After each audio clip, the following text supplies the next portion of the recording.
São Marcos, capítulo 11, dos versos 1 a 11. Vamos fazer a leitura. Quando se aproximavam de Jerusalém, de Betfagé e Betânia, junto ao Monte das Oliveiras, enviou Jesus 2 dos seus discípulos. Disse-lhes: Ide à aldeia que aí está diante de vós, e logo ao entrar, achareis preso um jumentinho, o qual ainda ninguém montou. Desprendei-o e trazei-o. Se alguém vos perguntar por que fazer isso, respondei: o Senhor precisa dele e logo o mandará de volta para aqui. Então foram e acharam o jumentinho preso junto ao portão do lado de fora, na rua, e o desprenderam. Alguns dos que ali estavam reclamaram: o que fazeis soltando o jumentinho? Eles, porém, responderam conforme as instruções de Jesus. Então os deixaram ir. Levaram o jumentinho sobre o qual puseram as suas vestes, e Jesus montou. E muitos estendiam as suas vestes no caminho, e outros ramos que haviam cortado dos campos.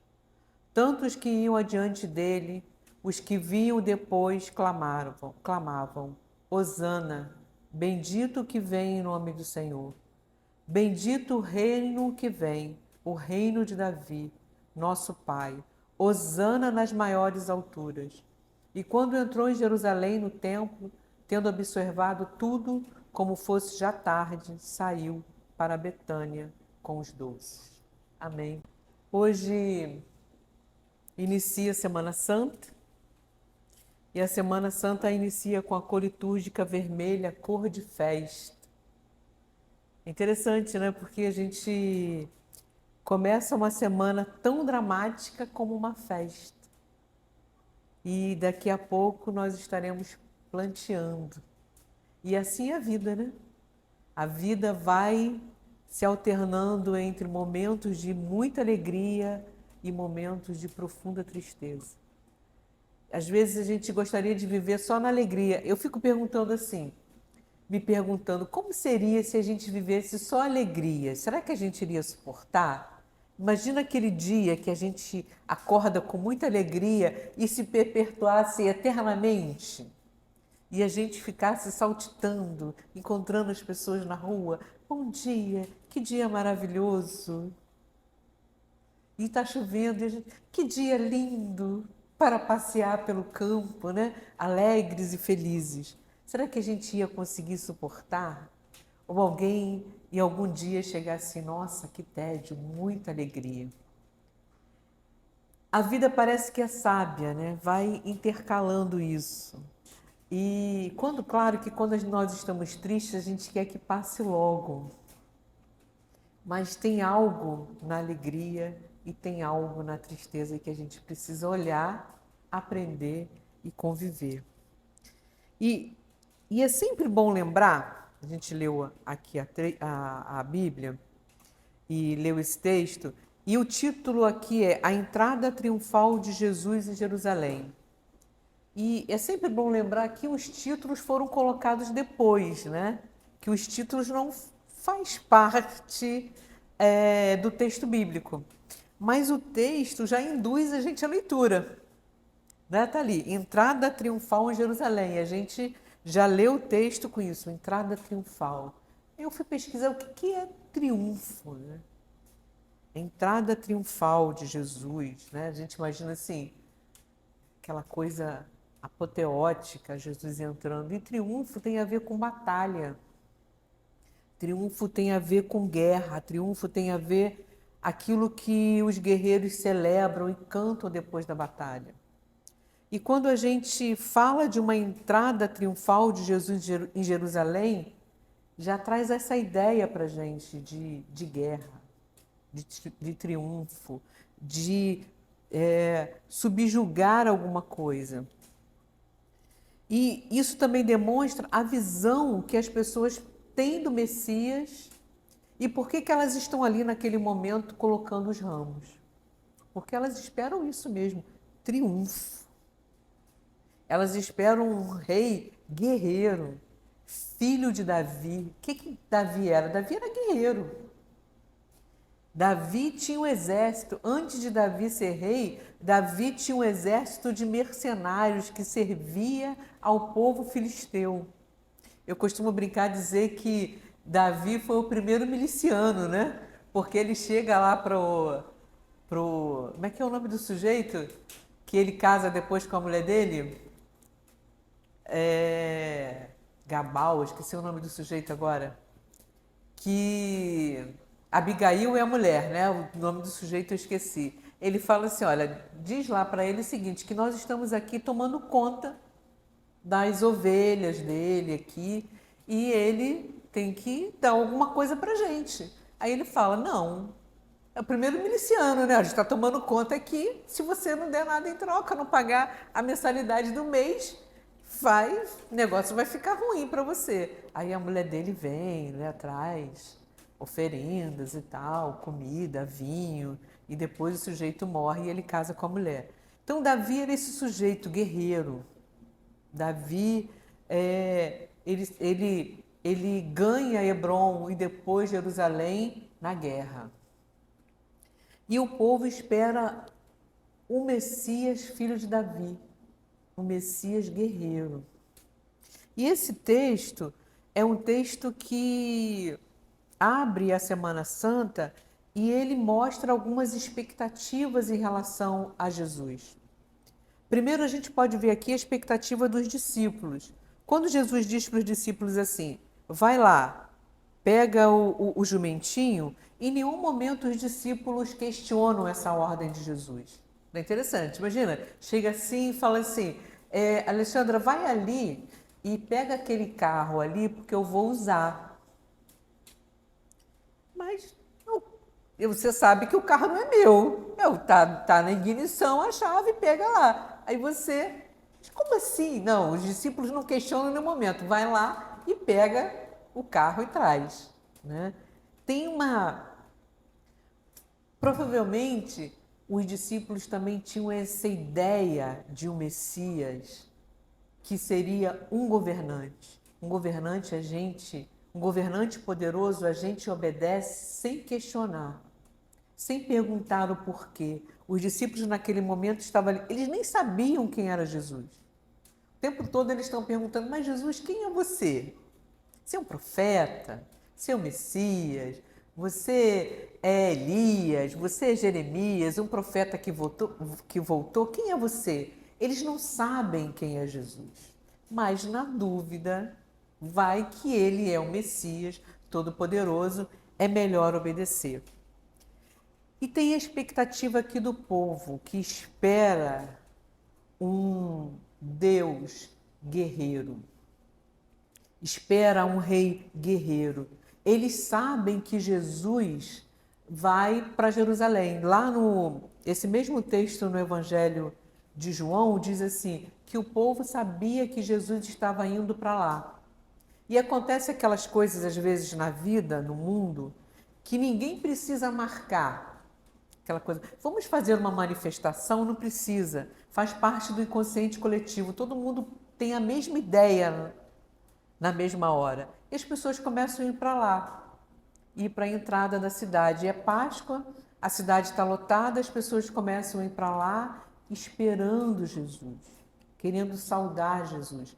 Eles sabem das coisas que Jesus fez. Eles sabem dos milagres que Jesus fez.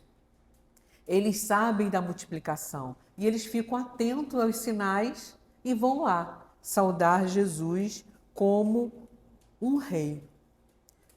E eles pedem, Hosana, salva-nos. Bendito o reino de Davi, nosso pai. Então essa expectativa é uma expectativa de uma salvação via o entendimento de que seria esse rei poderoso Davi. E eles falam assim, Hosana, salva-nos. E se hoje a gente tem muitos pobres, a gente está passando no Rio de Janeiro por uma onda enorme de calor e chuvas intensas anunciadas, né? eventos sendo cancelados. Ficou até a dúvida hoje se teria culto ou não. Eu falei, será que seria prudente a gente ter marcado, né? Que a gente não sabe se as ruas estão alagadas, né? Porque fica todo mundo temeroso. Quando chove muito, é sempre a notícia de que muitas pessoas morreram, perderam a vida. Então imagina a vida do pobre no século I na Palestina. Não era uma vida fácil, né? Quem está vendo aqui aquela série The Chosen no Netflix de Jesus? Está vendo, Erax? Eu comecei a ver essa semana, já está todo mundo vendo. E é uma série produzida por um canal cristão bem interessante, bem contextualizada a respeito de Jesus. Claro que tem umas partes romanceadas para dar uma série, né? Mas é bem. Aí tem uma cena, começa, eu só vi o primeiro episódio. Começa o episódio com Mateus. Mateus, ele tem assim um autismo leve, né? Dá a impressão que ele tem que ele é com um grau leve de autismo, e ele sai assim, aí ele pisa numa bosta. Será que pode falar isso no púlpito? Não sei.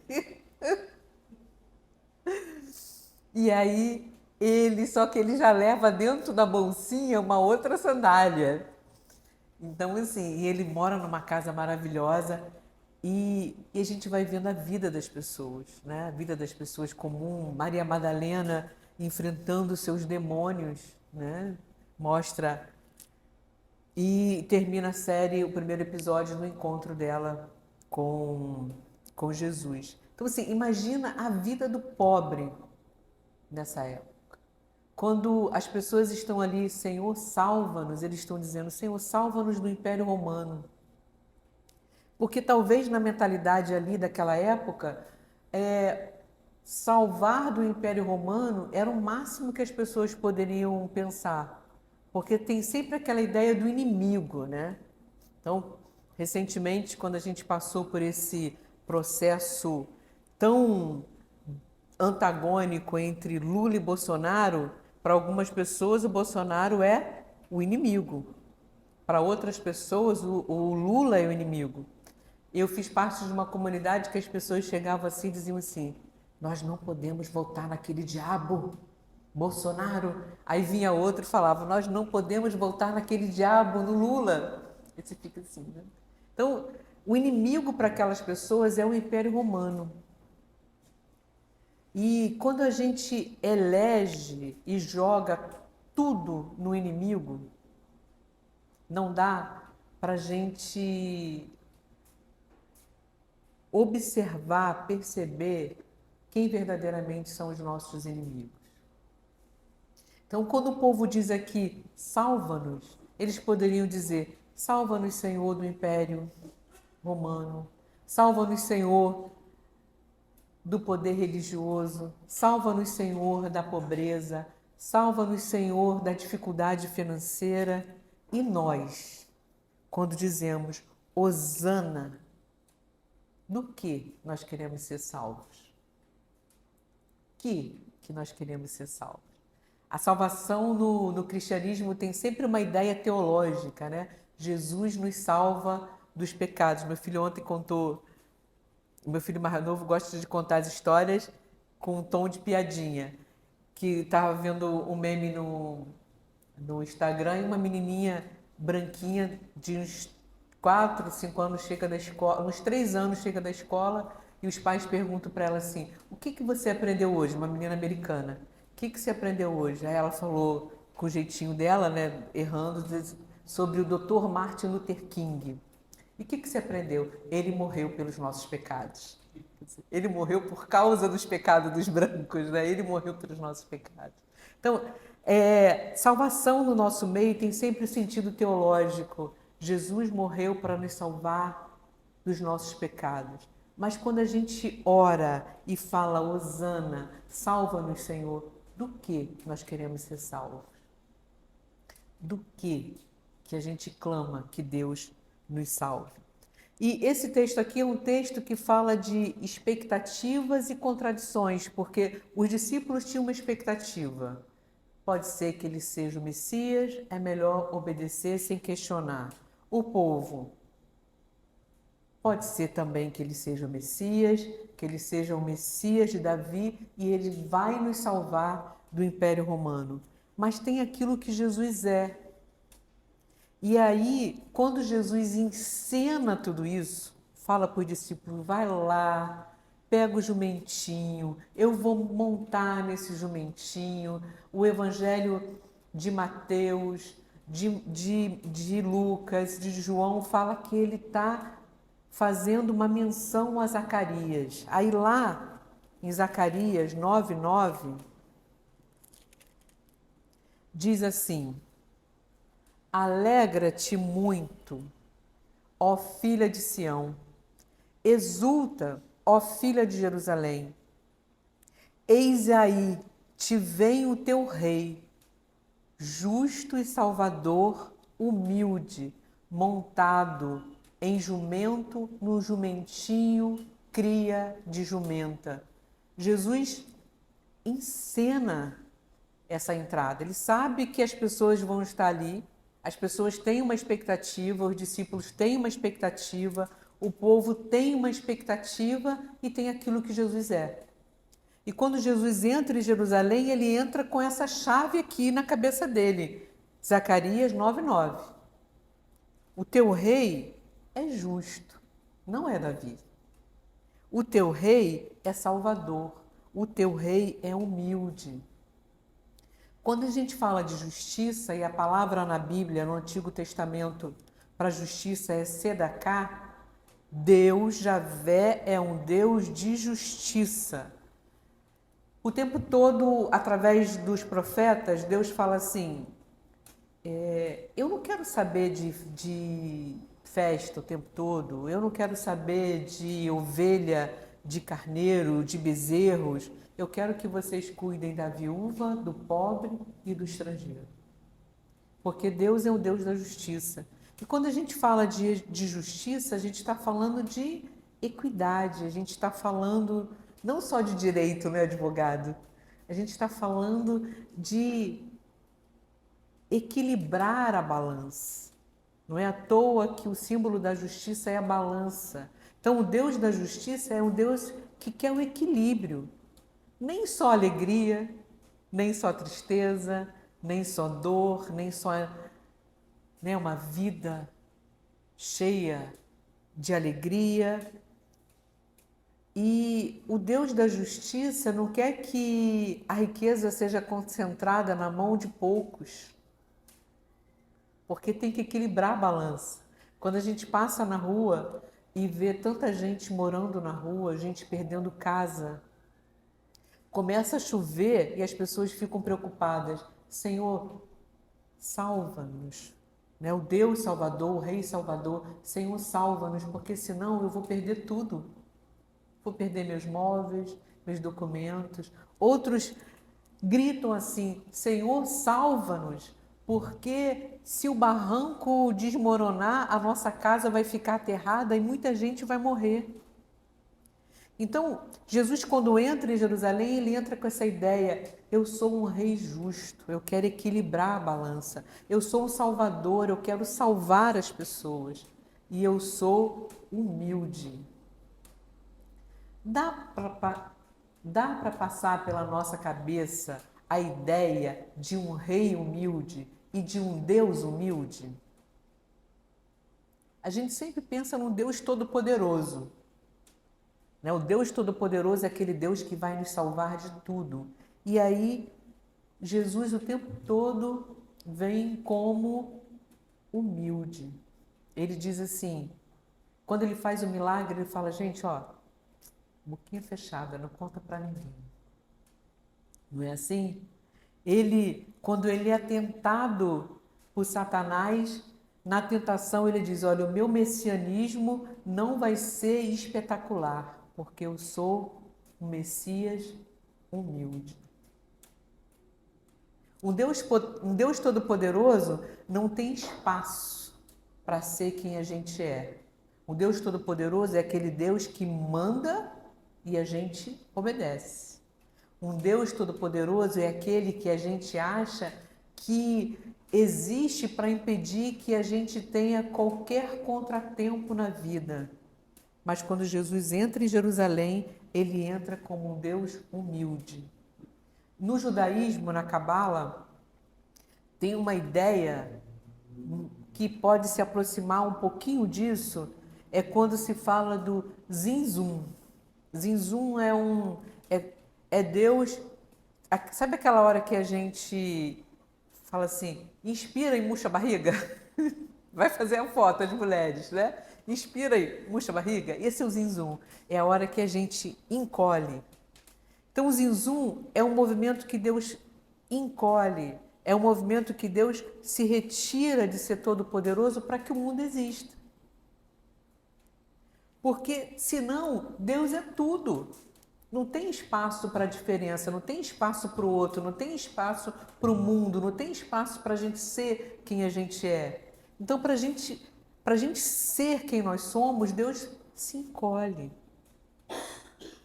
Por isso que a ideia de um Deus humilde, porque é um Deus que permite que a gente seja, que a gente viva, que a gente tenha opinião, que a gente tenha liberdade e até que a gente erre, né?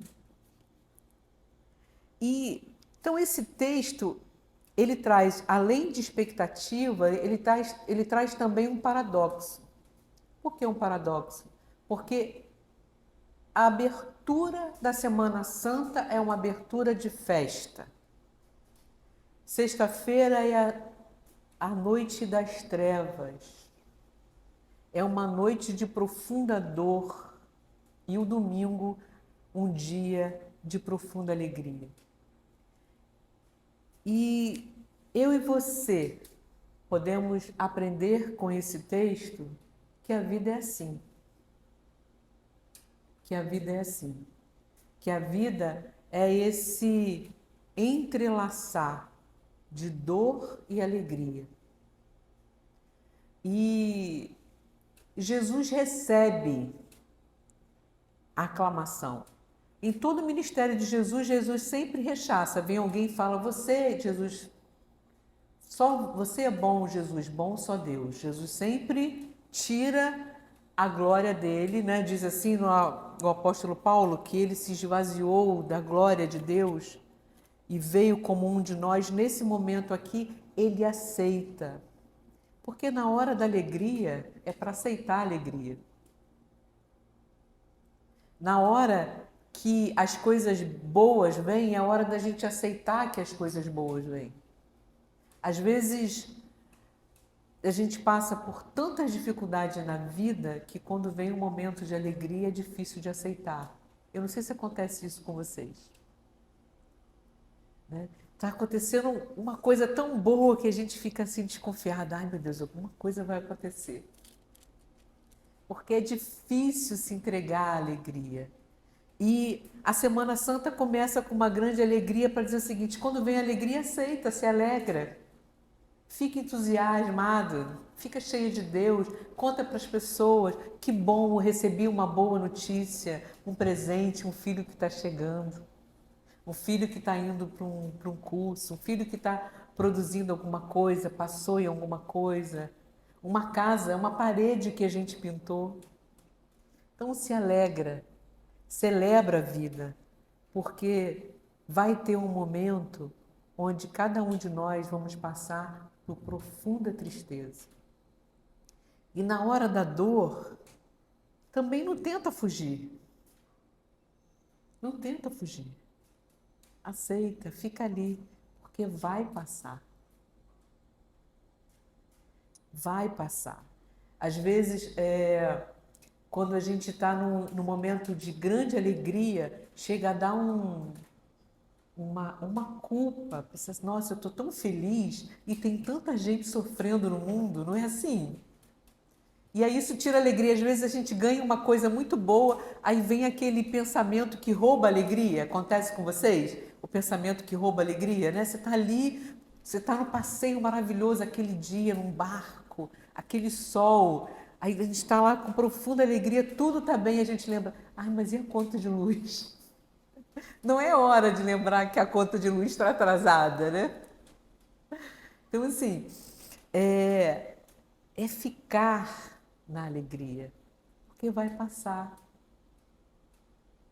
Sim, não precisa a gente querer antecipar. Fica ali. Esse é o momento de alegria. Esse é o momento de receber os aplausos. Tem uma coisa no meio cristão que é muita dificuldade de receber elogio, né? De um modo geral, as pessoas vêm elogiar a gente, a roupa, a gente fala assim, ai, é tão velhinha.